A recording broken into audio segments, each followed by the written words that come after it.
Biologia Evolutiva do Gilvan. Seja bem-vindo ao nosso canal, compartilhe esse vídeo, assine o canal, deixe o seu like, comente abaixo, aqui na descrição do vídeo fica o meu contato. Falar de relações ecológicas. Relações ecológicas elas são tratadas no ensino fundamental, pode ser tratado o tempo todo, eu sempre costumo fazer algumas relações, ou em relações em tese, não em relações com os meus alunos, mas é no sexto ano que é tratada. No nono ano de uma parte de ecologia, mas de fato a gente não está mais tratando, aqui é dentro da relação, dentro do estudo de ecologia. No terceiro ano é tratado na parte diretamente de ecologia, terceiro ano do ensino médio. A gente trata também. Bom, quais são essas relações ecológicas? Para entender relações ecológicas, são relações entre os seres vivos. Essas relações elas podem ser intraespecíficas, indivíduos da mesma espécie, interespecíficas entre indivíduos de espécie diferente. Elas são classificadas de harmônica e desarmônica. Harmônica quando não traz prejuízo para ninguém, desarmônica quando traz prejuízo para uma das espécies envolvida ou para ambas. Tá? Então vou começar pelas relações intraespecíficas. Um exemplo nós temos, vou tratar logo uma, a simbiose. A simbiose é uma relação harmônica, bactérias faz isso, fungo e outros organismos vivos se organizam ali para divisão de atividade, de relações e tudo. Então, inclusive, a colônia só é tratada quando ela é homofórmica, ou seja, ela aí tem homoigualdade e tem a mesma forma. É o caso de bactéria, o caso de fungo. A relação ela pode ser também intra ou interespecífica, que é competição. A competição que a gente entende pode acontecer entre indivíduos da mesma espécie, pode ser de indivíduos de espécie diferente. Então tem que ter cuidado quando vai lidar com espécie, seja planta, animal, qualquer que seja, não misturar muitas espécies, porque dependendo do nicho ecológico, um tema diferente, já tratei isso em vídeo, nicho e habitat, está o local onde encontra a espécie, nicho é o que ela faz, ou nicho ecológico, ali no ambiente. Você não pode botar duas espécies diferentes que tem o mesmo nicho ecológico que vai prejudicar uma ou ambas por competição. A competição se dá também por reprodução, é o caso de vários animais que faz isso, ocorre isso. E as relações ecológicas elas podem ser benéficas. Um exemplo que nós temos é o comensalismo. Comensalismo, a palavra do latim quer dizer sirva-se à mesa, é uma relação comensal. Exemplo nós podemos dar tanto do ponto de vista animal quanto vegetal. No vegetal, vou falar o caso de plantas. As orquídeas ficam em cima de muitas árvores grandes para pegar o sol sem trazer nenhum prejuízo para a planta grande, mas tendo o benefício de receber sol, luz e realizar a fotossíntese. Elas estão ali justamente por esse motivo. Outra relação é entre animais. Exemplo mais clássico é um peixe chamado peixe piolho, peixe piloto, que fica andando em volta dos peixes predadores e se alimenta dos restos que o peixe predador lá, um tubarão por exemplo, deixou na água. Outro também caso é o caso de leões e hienas. Os leões matam, abatem, são predadores, e as hienas vão lá e comem, isso é comensal. Ela não traz prejuízo, é um carnívoro, mas não vai trazer diretamente. Tá? Protocooperação, em alguns autores, como esse aqui, que também é o melhor autor para o ensino fundamental, que é o Fernando Gevenazzi, ele trata como protocooperativismo, o protocooperativismo em tese, como relação, um mutualismo não obrigatório. O que é isso? Duas espécies se juntam na natureza, trocam benefícios, mas não é obrigatório. No caso, nós temos mais de animais, vou pegar um exemplo, entre pássaros e vamos pensar mamífero. O boi está cheio de carrapato, o anão chega lá, tira esses carrapatos do boi, ele ganha um benefício, o boi, e o anão tem o benefício que conseguiu o alimento. Mas não se faz necessário na natureza essa relação ocorrer.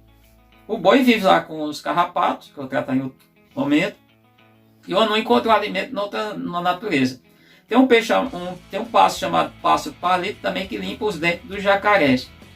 E os crocodilos lá na África, esse pássaro tem vários tipos, é o nome popular. E ele ganha o benefício de receber o alimento que estava lá entre os dentes do crocodilo. E o jacaré que é bom, porque o jacaré não escova os dentes. Tá bom? Bom, as relações, aí tem o mutualismo, que o pessoal chama de mutualismo obrigatório, que eu chamo só de mutualismo. Relação mutualística nós temos também entre plantas, entre animais e outros organismos. Por exemplo, pegar uma que é entre as plantas que não é tratada em livro, que planta, boa parte, a maioria das angiospermas depende de polinizadores, e vários polinizadores fazem um papel importante, conseguem o alimento, mas ajuda na fecundação das plantas, porque transporta grão de pólen de uma flor para outra, e com isso acontece a fecundação. Sem a presença de polinizadores fica difícil, mas o polinizador não faz porque ele seja diretamente bom para a planta, é porque ele necessita do alimento, e a planta produz esse alimento que ele necessita do polinizador. Então isso é mutualismo. Outra relação mutualística que a gente encontra entre um fungo e uma bactéria, ou uma bactéria e um fungo, que é o caso da cianobactéria, o fungo que forma, os dois se juntam, formam os líquens, normalmente em costões rochosos. Tá? Então não dá para o fungo viver isoladamente, nem a bactéria, o cianobactéria, porque a cianobactéria é autotrófica, faz fotossíntese, e o fungo depende, porque não faz fotossíntese, precisa de nutrientes, esse nutriente a bactéria não faz sozinha isoladamente, precisa do fungo para oxidar, degradar a parte lá na rocha, do costão rochoso, liberar a substância para que a cianobactéria faça a sua fotossíntese e sirva de alimento para ela e também para o fungo. Outro interessante é o nosso próprio corpo mutualista. Nós não produzimos vitamina K. Na verdade, nós só produzimos um tipo de vitamina, que é a vitamina D. Eu já falei isso para vocês em vídeo. E aí, nesse caso, a bactéria vive no nosso intestino produzindo vitamina K, que ela pega como uma vitamina não pronta, vem da nutrição. E se não tiver a bactéria, a gente tem que fazer reposição, né? A gente tem um processo chamado avitaminose. Precisamos dessa relação. Bom, relações que a gente fala desarmoniosas, nós temos, por exemplo, a predação. Os predadores são animais que se alimentam de outros animais. Os ofídeos são, no modo geral, carnívoros, até onde eu conheço, as cobras, as serpentes. Mas isso é importante, elas matam.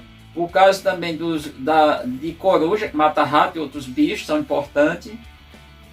Um caso interessante também é o caso dos gaviões, dos falcões também, que predam. Mas é importante lembrar que essa predação, apesar de ser tratada como a predação, o predatismo, como uma relação ecológica desarmônica, o animal ali se faz necessário para poder manter as populações. Bom, a outra é o parasitismo. O parasitismo não é para o parasita matar o seu hospedeiro. Por exemplo, o carrapato não é para matar a vaca. Na verdade, ele está ali, mas quando acontece isso é porque temos equilíbrio. A lombriga não é para matar o ser humano. Por exemplo, a lombriga, que é um nematóide, é um verme, moendo parasita, também não é para fazer isso. Nenhum tipo de parasita, um vírus, não é para matar o seu hospedeiro. Se ele matasse, se ele levasse à extinção o seu hospedeiro, ele ficasse sem condição de sobreviver, entraria em extinção também, automaticamente. E tem outras relações também, além do parasitismo, predatismo, que eu citei. Tem um tipo de predatismo que não é tratado em livro, que é a herbivoria. Na verdade, os animais se alimentam de plantas e eles estão matando um outro ser vivo. Por exemplo, aqui na Caatinga, a introdução de gado caprino, gado ovino e bovino foi um grande problema. Por quê? Porque ele se alimenta de plantas da Caatinga, nativa da Caatinga, o angico, são vários tipos de angico, se alimenta de aroeira, embuzeiro, juazeiro, entre outras plantas. Quando estão nascendo, eles arrancam mesmo, destrói a planta, não consegue crescer. Então a presença deles, criada lá solta, tem que ser criada em local, vamos pensar, cercamento, para evitar esse tipo de predação, que é a herbivoria, chamada herbivoria. Relações desarmônicas, além dessas que eu acabei de citar, existe também, que é a cleptobiose, o cleptoparasitismo. Na verdade, o que é isso? Um animal que se junta com o outro, é muito comum observarmos isso, principalmente em abelhas. Tem ácaros, mas principalmente tem moscas diferentes. Dois tipos de mosca é comum, mas eu já encontrei um inseto que não encontrei eu aqui, mas um inseto já é conhecido, é da Península Ibérica, que é um chamado Clausídeo clavicórdio, que eu chamo bicho ibérico, que ele faz a cleptobiose. Cleptobiose é que ele vive ali e vai destruindo o seu hospedeiro. O caso da mosca florígeo, mosca soldado, são dois níveis de mosca que atacam abelhas, também destrói as colônias. Então é um processo complicado.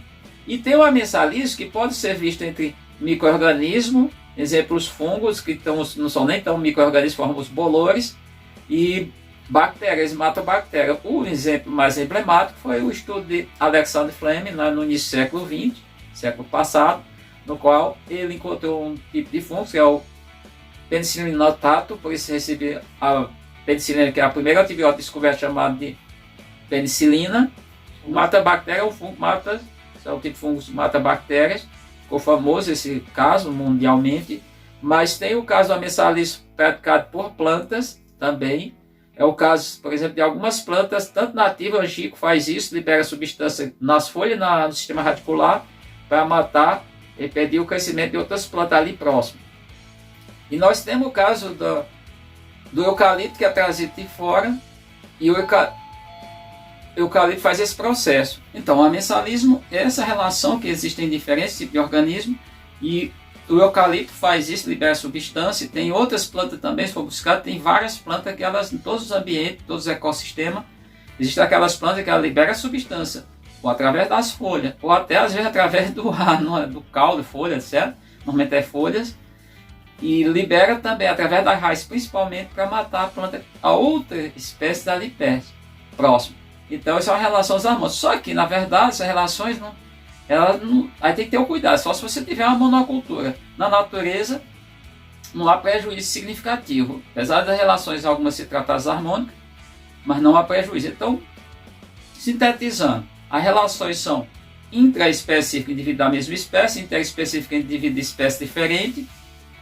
Harmônica, quando é dita, não traz prejuízo, ninguém tem prejuízo. E desarmônica, quando uma espécie acaba causando prejuízo para a outra, ou seja, acaba matando, causando doença, retirando substância da outra. Tem no caso da planta que a gente não chama, é um parasitismo. Tem dois níveis de parasitismo também em plantas, que a gente poderia até citar aqui, é importante salientar, não é tratado em livros, que é o caso da planta, o hemiparasita, que é a erva de passarinho, e tem o que ela tira só seiva da planta, mas seiva qual? Água e sais minerais, seiva bruta, chamada seiva bruta. Ela realiza fotossíntese. E tem do caso chamado do cipochumbo, que aí no caso é parasita completo. Ela tira a seiva, qual seiva? Seiva orgânica ou seiva elaborada, que a planta produz através da fotossíntese. Então são dois tipos de plantas que são parasitas de outras plantas, tá? Então, gente, essas relações ecológicas, acho que isso é um tema importante para quem tem interesse nessa parte de ciências, tratado em vários livros, como eu falei, no 6º ano do ensino fundamental, que é anos finais, e também no 3º ano do ensino médio. Mas todas as aulas de ciências, o professor de vez em quando tem que recorrer e dominar esse conhecimento sobre as relações ecológicas.